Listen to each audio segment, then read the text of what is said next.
Aujourd'hui, à quelques pas de l'Assemblée nationale, a lieu un rassemblement contre les propos racistes tenus hier dans l'hémicycle. Pendant qu'il posait une question au gouvernement, le député LFI Carlos Martens Bilongo a été interrompu par les propos racistes suivants qu'il retourne en Afrique, prononcés par le député RN Grégoire de Fournas.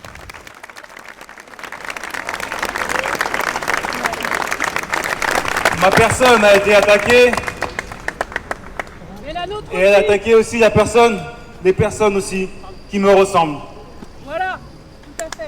C'est des millions de Français qui ont été attaqués hier. Et le fait que je sois député, cette phrase a été captée en vidéo. Et vous savez, toute la nuit, j'ai reçu différents messages et différents mails de personnes qui m'ont dit « Monsieur Bilongo, vous êtes député, vous avez de la chance. » Moi, cette insulte, c'est tous les jours, quand je vais au travail. Je me lève à 4h du matin, je suis femme de ménage, je travaille dans le métier du service, restaurateur, et continuellement j'ai des insultes.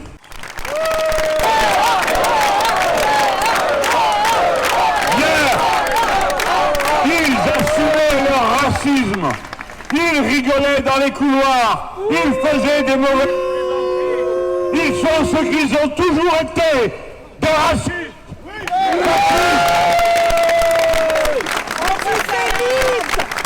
Et puisque nous voici, je veux saluer tous ceux des députés, quelles que soient leurs opinions politiques, même quand nous sommes si durement opposés les uns aux autres, qui à ce moment-là ont validé le pacte des Françaises et des Français, l'unité du peuple contre les racistes. La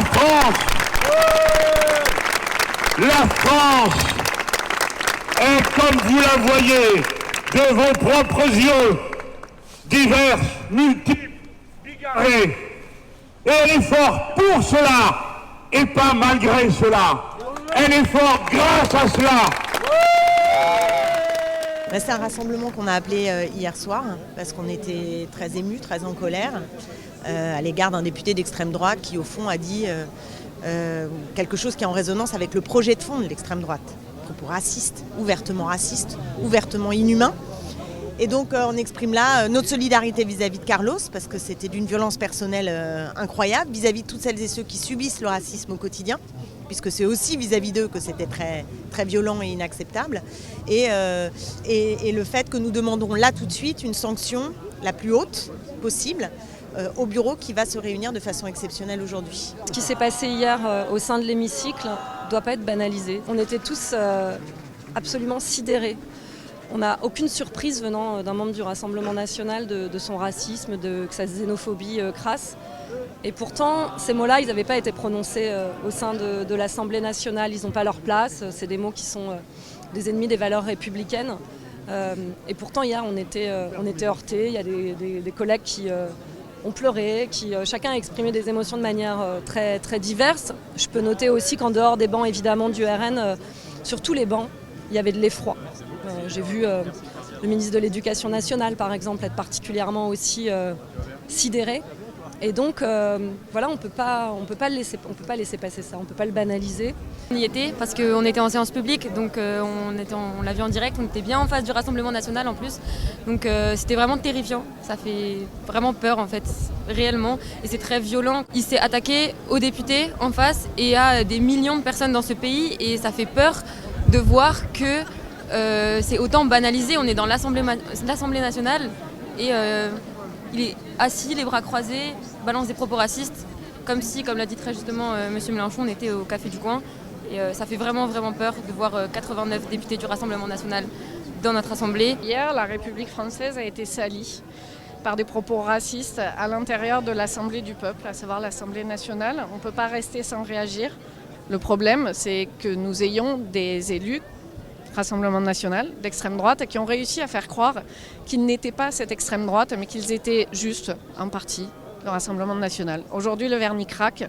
On s'aperçoit enfin de l'immondice des propos qu'ils sont capables de proférer. Et malgré tout ce qu'ils disent, en disant c'est pas ce qu'il a voulu dire, etc., moi je les ai vus hier soir féliciter ce député de beaucoup qu'ils avaient fait et faire des selfies ensemble pour s'auto-congratuler de ces propos racistes à l'intérieur de l'Assemblée nationale. Donc oui, ce parti est tout sauf républicain. C'est bien de marquer ce genre de choses, que les gens n'oublient pas à qui ils ont affaire, qu'ils n'oublient pas d'où vient le Front National, et qu'ils n'oublient pas que toutes les catastrophes graves venues du racisme, de l'antisémitisme ont commencé par des petites choses, par des phrases, par des articles. Je suis là aujourd'hui pour soutenir Carlos, et pas que Carlos, parce qu'avec ce qui a été dit dans l'hémicycle, Carlos a été touché et moi-même j'ai été touchée par ses propos ignobles. Parce que nous sommes français, nous sommes nés en France, on habite en France, on travaille en France, on paye nos impôts en France, on paye les loyers en France, nous sommes français. Donc ça nous a touchés.